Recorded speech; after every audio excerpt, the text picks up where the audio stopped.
Welcome to the Software People Stories. I'm Shiv. I'm Chitra. And I'm Gayatri. We bring you interesting, untold stories of people Associated with the creation Or consumption of software-based solutions. You'll hear stories of what worked, and sometimes what didn't, you will also hear very personal experiences. and insights that would trigger your thoughts And inspire you to do even greater things.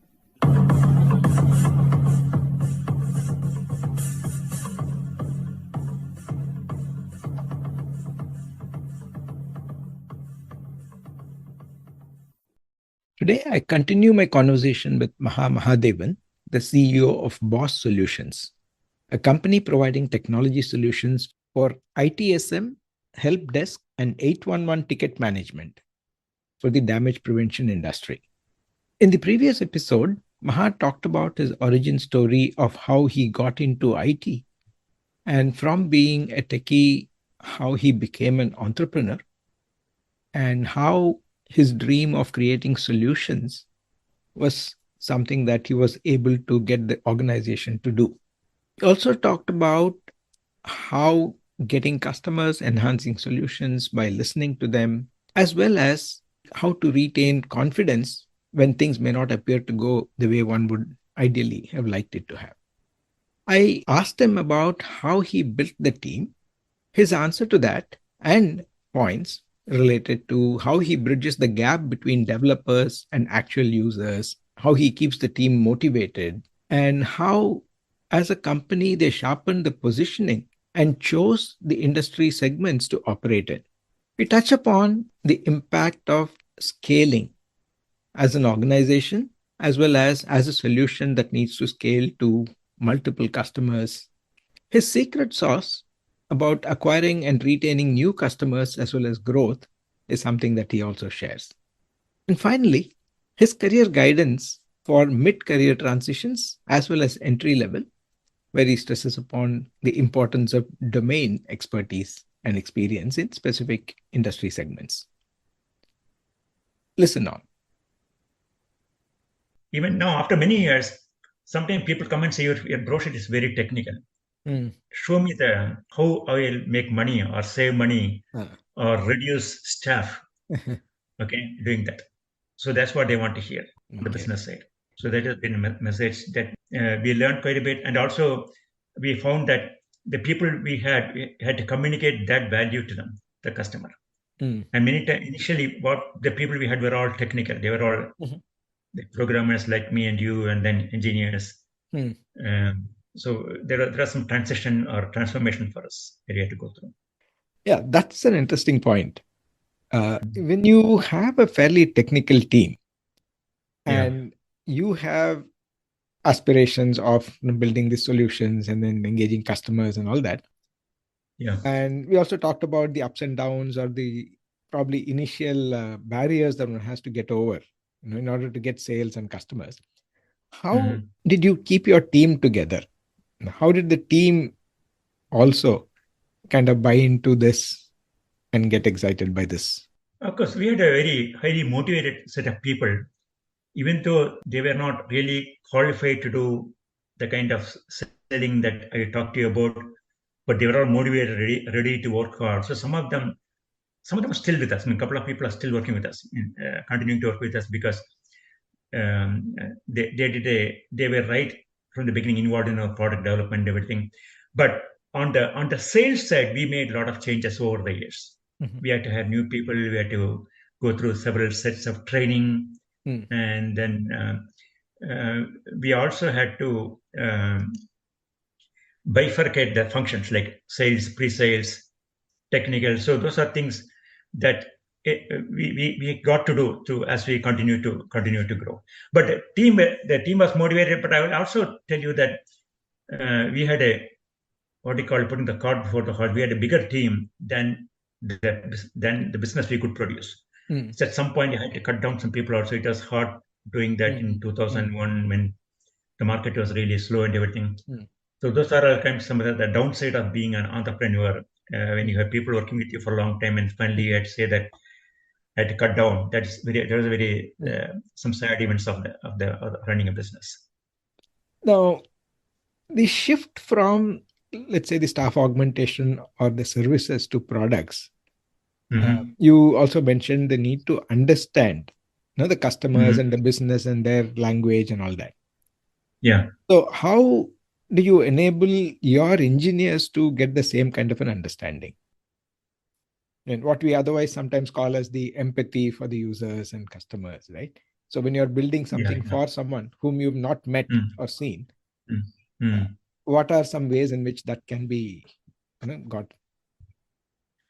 Yeah, but that actually is not done by the engineer, right? Of course, the way we are doing it right now, they don't. The people who actually develop. They don't talk to the end customers, Mhm. but we have, of course, the product management team or the product management director and the people who do the customer support, customer implementation. Mhm. They get the feedback from the Okay. customers. Mm. And then they give feedback to the development team, Mm. and they plan the future enhancements and everything. Mm. Okay, so understanding what the customer needs, that is communicated to them maybe through two levels. Then we also go for, of course, trade shows, Mhm. can meet with prospects. Then we also have the ability for customers to give us constant feedback saying that everything is working well, but I want this kind of capability because I am having facing this problem. Mm. So sometimes we listen to them and say that, well, to solve that problem, I have a better way of doing it. Do you like that better? Said, yes, just go ahead and do that. So sometimes, so we plan our product enhancement based on the customer feedback and of course based on our availability of resources and everything. The actual developers don't necessarily deal with the end customer, Okay. but we have some ways of communicating back to them. But when we sell or make presentations to customers, Mhm. that's when we learn Mm. how this is going to help them, not help them, or maybe we can do something different to provide them more value. So that is a continuous learning from the presentations we give, customer feedback, Mhm. trade shows, everything. It's a continuous process for us. Yeah. Mm. So you also indicated that one of your solutions is in a fairly competitive space. Yeah. How do Yes. you stay ahead? Where do you Well, get ideas to okay. I provide would say solutions? that initially, okay, when we started maybe something, when we started selling our products and solutions, right, the products, Mhm. we started approaching big customers like Mm. I won't say Delta Airlines, maybe Belsau in those days Mhm. or AT&T. Mhm. We found that over the years, that is waste of time for us because they don't want to deal with a small company like us, Mm. and they would like to deal with Accenture or IBM Mm. and have them provide a solution than getting a product from a company like us. Mhm. So we found over the years that we cannot do everything for everybody. Mm. Okay, and then in that help desk product, there is our product is called Boston. We have a lot of competition. Okay, and some of them they cater to the enterprise customers like ServiceNow and everything. Fresh Service, an Indian product, we compete with them also. So then we found that we don't want to keep on doing everything for everybody. So then we started focusing on industries. Mm. So we do well in the government sector. Mhm. So we focused on that sector. We work with community banks, hospitals. So Mm. and then school systems. So there Oh. are about 4 or 5 sectors we focus on and do that. Even though there is heavy competition, Mm. we try to do a good service, good products, and then also provide excellent customer service. So Mm. we minimize the attrition, and of course we get a lot of referral leads, and then of course we go to shows that are related to those industries and try to build it because surviving in a highly competitive industry is not easy. So unless you're focused, and then otherwise, when you first started, we were all drawn all over. We went to so many things, spent a lot of money on different things, and found we are not getting anywhere. Mm. So once we started getting some few customers in some vertical, we started focusing on that, and that seems to work better now. Still, we Okay. have a lot of competition. We still do customers here and there, but we have been able to have good retention customers. Wonderful. Yeah. The related thing is Mm. maybe what we may call a scaling. Mhm. When you have one customer, when you're working on one product, when it's a small team, maybe number of issues that come up and things like that are all fairly manageable. But Mhm. as the customer base grows, as your team Mhm. grows, as Mhm. like you mentioned, you also now shifting towards the cloud as technology changes and so on.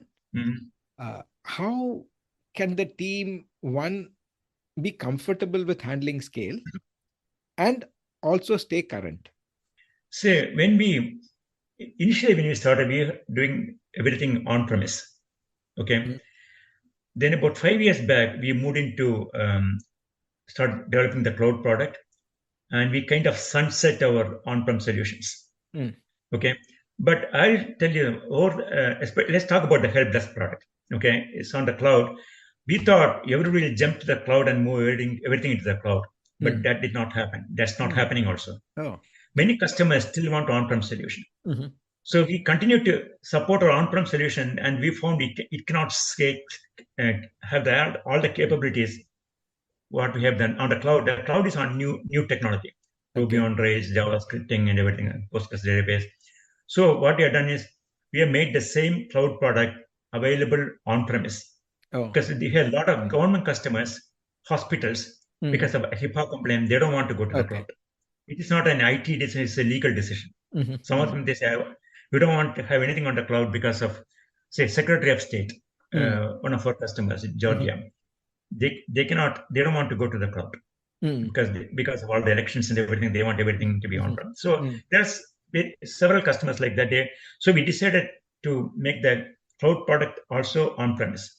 So when you asked me earlier, how do we keep competing? Because of this combination of options available for our customers, some customers, they don't have the same option somewhere else. Okay. So they continue to do that. So in terms of scaling, so we are already working on new technology. We continue to evolve it using whatever on the cloud solutions. We use the Ruby on Rails. That's used for many of the, and we use the Amazon Web Services, and we use a lot of third-party product that provide all the integrations and everything. So I think we are current on that. Yeah, we'll continue to scale it as we go along. I don't think it'll drastically change, but it'll continue to evolve. Okay, from where it is. And in terms of scaling, the number of customers, we have several hundred customers using our products now. Okay, and we have scaled very well. And thank God, I would not say we don't have a single instance of the system being out for a long time, other than occasional slowdowns here and there. But it has done fairly well. So that's giving us the confidence that we can do whatever we are doing and continue to do better. My question is more about the individual scaling. See, if I am supporting the help desk, handling maybe 20 calls or 20 tickets or something per hour, whatever volume, is one thing, way of working and operating. If I need to handle 200, I also need to be prepared to manage that kind of load. Or I might have been an individual contributor. Now I need to work with maybe one more team member. So any of those things from preparing the individuals to handle scale. Yes, technology, as you explained it very nicely. Again, we added several resources over the past years based on the volume of customers we had to handle, volume of customers we had to onboard. So that's a constant change and constantly we have to look at how do we continue to add more resources, more people. So we added about, I would say, about 3 or 4 support people in the last 4 months because our business was growing. So there's no other shortcut to it other than get them trained, get them onboarded, and teach them the culture that we follow. How do we support customers and everything? So that takes time, and if you get the wrong person on any of the team, that will spoil the whole thing. So and again, getting people is not easy nowadays, especially the tech shortage. I'm sure all over the world, especially in quite definitely in the US. So we had to really work hard to attract the right talent and show them the right carrot and growth opportunities to continue to grow. But yes, when somebody comes on board, we go through a rigorous one month, not necessarily classroom training, but orientation. They don't get in front of customers, but they will watch what all is being done and then get into that. So we don't have a real classroom training session and those kind of things, but we just continue to do on the job, but giving them giving them the time to come up to speed. We normally talk about software development, compare it to a team sport. I think it is not something that is written by only one individual. Like you said, product management team may be there. There may be people who are testing, people who are developing, customer support, etc. So do you have any tips or what you've learned in terms of forming these effective, or what we may call as high-performing teams, and forming them quickly? Because nobody has infinite time. Well, I cannot talk authentically about it because I'm not really involved in the day-to-day product development. But of course, I meet them on a periodic basis online, of course, and talk to them.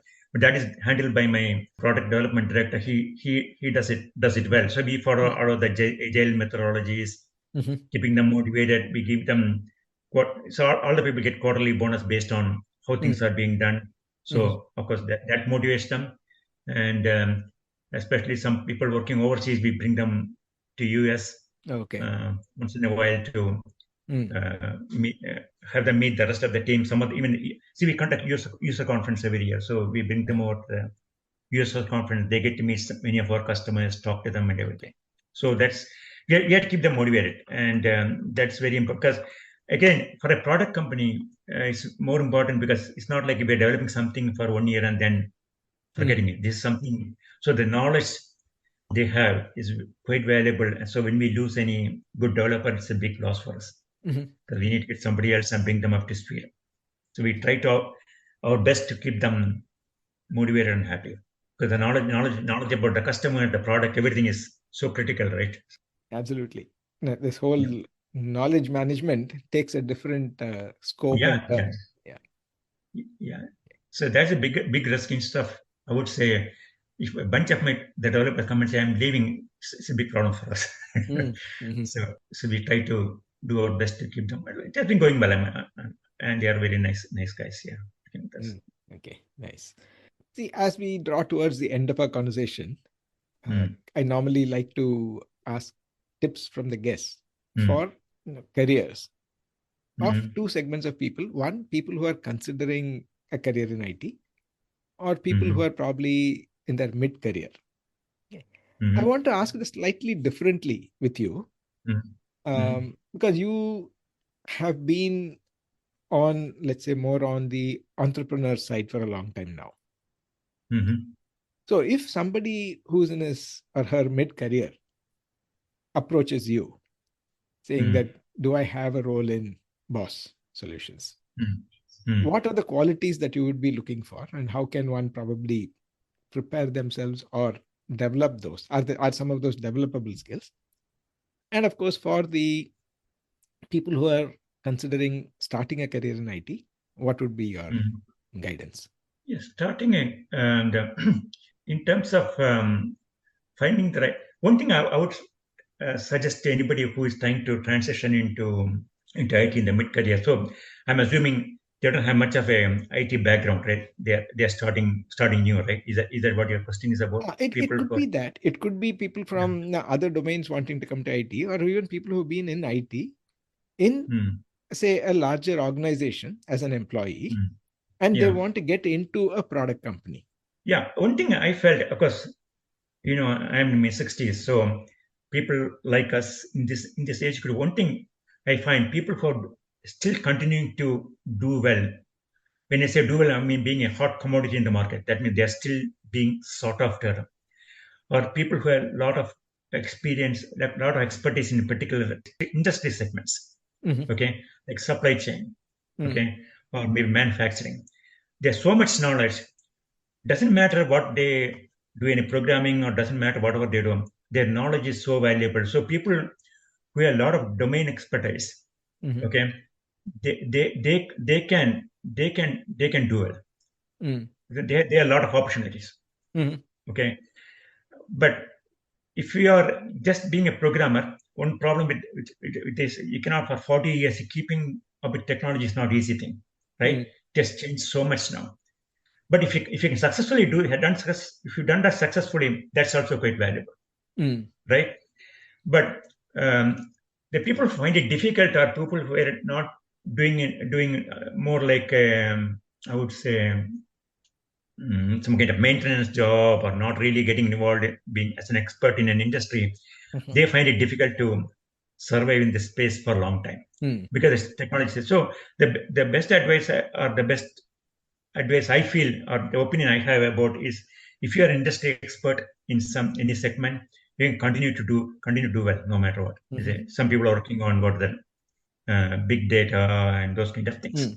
And they're coming to that because they have been doing something very related to that over the years. And then because of the years of experience, they have a lot of knowledge. I have several good friends who are working on supply chain. They are still sought after very well because they have so much knowledge on that. But they are not, I don't know if they really do programming, I don't know what exactly they do, but they have so much knowledge. Even in different products segments, they're still sought after because of the knowledge they have. So that's on that. But somebody starting new, I would say there's a lot of, especially younger generation. I think they should find entries much easier than the people of my age or our age group, right? You cannot transition to totally something new at this point. But the younger generation, that the 20s and 30s, they have a lot of opportunity to grow. And also, I feel I think I pointed out something about our education background. When I was doing engineering, I told you about it. I was wondering why I'm learning industrial economics. But when I started my business, I'll openly admit now, I didn't really know much about accounting. Okay, I had to learn what really balance sheet is. But I learned it the hard way. Okay, but then younger generation kids, they have so much exposure that their career is. I'm assuming, I find it in the US. I'm sure it's the same in India also. They get a more balanced curriculum in their engineering or something. So they are all exposed to different things. So they have a better edge on getting into doing something new. Okay, and the one more thing I will say is, again, even the earlier point I talked about, if you are a good salesperson, if you're selling or pre-sales, you'll continue to be in demand. Oh, okay. Okay. I remember I told you Shiv earlier, when we were all looking for jobs, we were all looking for only R&D jobs. You remember that? We want only R&D because we want our engineering skills to be used. And we ran away from sales. Okay. But if I look at it, for me, I am primarily a salesperson. Even though I'm the CEO, I'm the salesperson for the company. I still continue to go to trade shows, make presentations, try to convince customers with whatever skills I have to sell. So I feel if you can develop industry expertise, another I would say is sales or pre-sales skills will continuously be in demand, no matter what your age is. And I would suggest even the younger generation to get into pre-sales and sales or marketing. That's a good career path for them to get into. That will be quite valuable for a long time. That's my opinion. Very nice. Yeah. And also, that's a very positive note to conclude this conversation. There are some more things. Hope that we'll be able to have further deeper dives into some of these things. They're very interesting. As a person who has gone through all these things and feels happy about it, that's a major thing. Okay, thank you for giving me this opportunity, Shivaguru. It is very nice to, and it's a great thing you're doing. I listened to some of your podcasts. It's very encouraging, motivating. I saw some young kids to people of my age giving talk. It was nice to hear. Thanks.